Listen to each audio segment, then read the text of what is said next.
Le youtubeur de gauche Usul a récemment fait une vidéo sur le syndicalisme français. Dedans, il y vante les mérites des syndicats de lutte, notamment de la CGT, et on estime qu'il est positif qu'un youtubeur de gauche aussi connu que lui se positionne clairement en faveur de la CGT et contre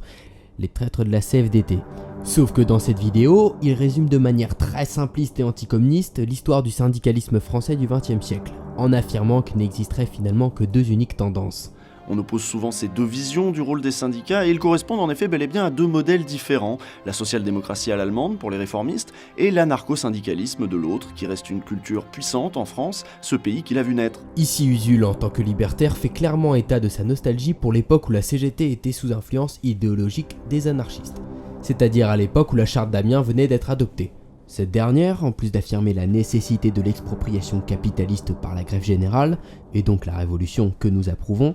affirme également une chose, la non-politisation du syndicalisme. Ce refus total de la politique est le propre des anarchistes. Si cette charte d'Amiens a de réelles qualités comme nous le verrons dans une prochaine vidéo, Usul oublie volontairement de préciser que si le mouvement syndical a pu obtenir autant de conquêtes sociales sous le Front populaire et la Libération,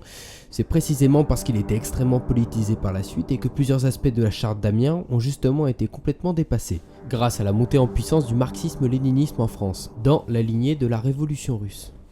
L'ensemble du modèle social français que nous connaissons, de la sécurité sociale aux retraites par répartition, est une conquête conjointe du syndicalisme de lutte et du combat du Parti communiste français, personnifié par le ministre communiste du Travail, Ambroise Croizat.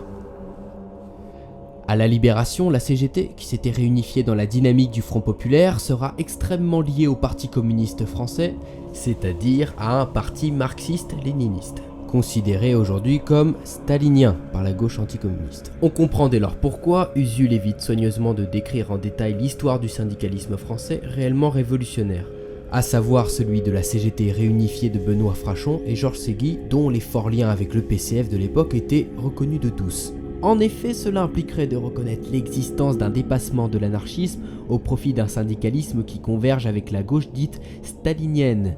et avec le patriotisme républicain, ce qui est difficile à avaler pour les gauchistes qui n'ont jamais pardonné au PCF et à la CGT d'avoir été réellement communistes.